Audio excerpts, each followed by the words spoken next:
Part 2. Ana gelombang, kau yakin ingin melakukannya? Tanya Hobi menatap gelisah Ana yang tengah duduk termenung dengan tangan menopang wajah kecilnya. Kini mereka di dalam ruangan VIP sebuah restoran menunggu kedatangan calon suami, kontrak Ana. Bahkan sampai sekarang Ana tidak tahu siapa dia. Saat ia mengatakan ingin melakukan hal gila itu, Ana hanya memikirkan bahwa ia melakukan hal ini demi adiknya dan Ana hanya akan meminta bayaran senilai biaya operasi. Ia tidak mau meminta lebih banyak dari itu, tidak. Ana tidak mau semakin merendahkan dirinya sendiri dengan berperilaku seperti jalang. Ana menghela nafasnya menatap sendu Hobi. Ditatap seperti itu Hobi semakin merasa bersalah, ia merasa seperti menjual temannya sendiri. Apalagi kalau sampai mendengar karena ide gilanya lah Ana melakukan ini. Kan kau yang memberikan ide itu. Kenapa bertanya lagi? Tuh kan Hobi semakin cemas saja mendengar jawaban Ana, detik itu juga ia menarik tangan Ana agar segera bangkit dari duduknya. Ayo. Lebih baik kau menikah denganku saja. Ku bayar 500 JT kontan. Buff. Au, Hobi mengerang kesakitan setelah punggungnya dipukul keras Ana. Meski wanita, kekuatan Ana sungguh luar biasa. Dasar sinting. Jangan mengatakan hal gila seperti itu lagi padaku sialan. Apanya yang gila? Aku sungguh-sungguh Ana. Mana tega aku membiarkanmu menderita. Sekarang saja mukamu jelek sekali seperti monyet karena selalu murung.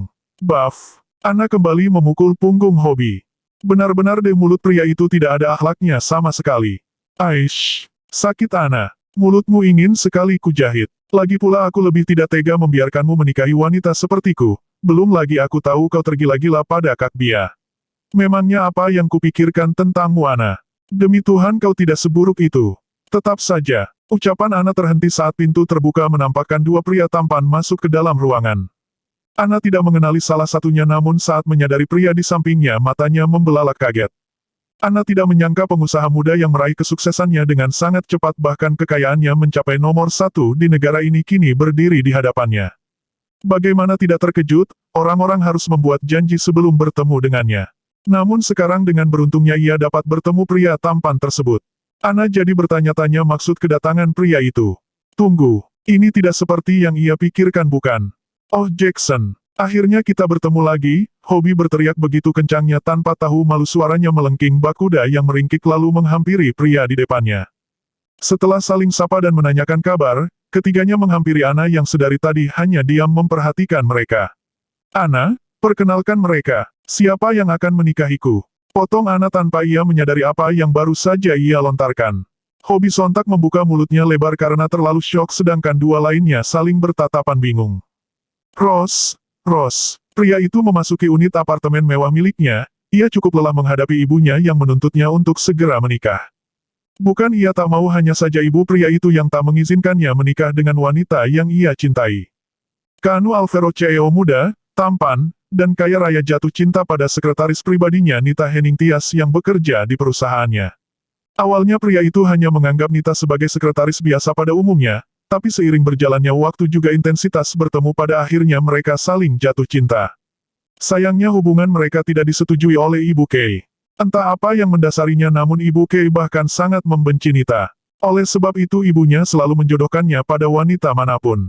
Kau sudah kembali sayang. Nita yang baru saja keluar dari kamar menghampiri Kay yang berdiri di depan jendela, tengah memandangi pemandangan kota di malam hari.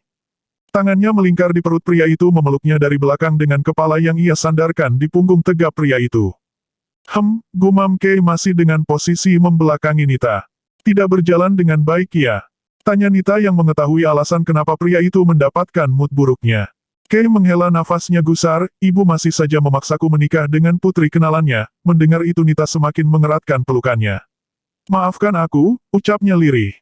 Kay memutar tubuhnya menghadap Nita yang tengah menundukkan wajahnya, kedua tangannya menangkup wajah cantik wanita itu agar menatapnya.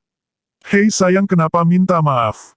Kita kan sudah mendapatkan solusinya. Mencari seseorang agar bisa kunikahi secara kontrak setelah itu aku akan menceraikannya lalu menikahimu. Kau tidak perlu takut, aku tidak akan menikahi wanita pilihan ibuku. Tapi kita belum menemukannya yang cocok, Kay memeluk Nita mengusap punggungnya dengan pelan guna menghilangkan kekhawatiran wanita itu. Kay tidak buta ia tahu saat ini Nita tengah cemas meski sedari tadi senyuman muncul di wajahnya.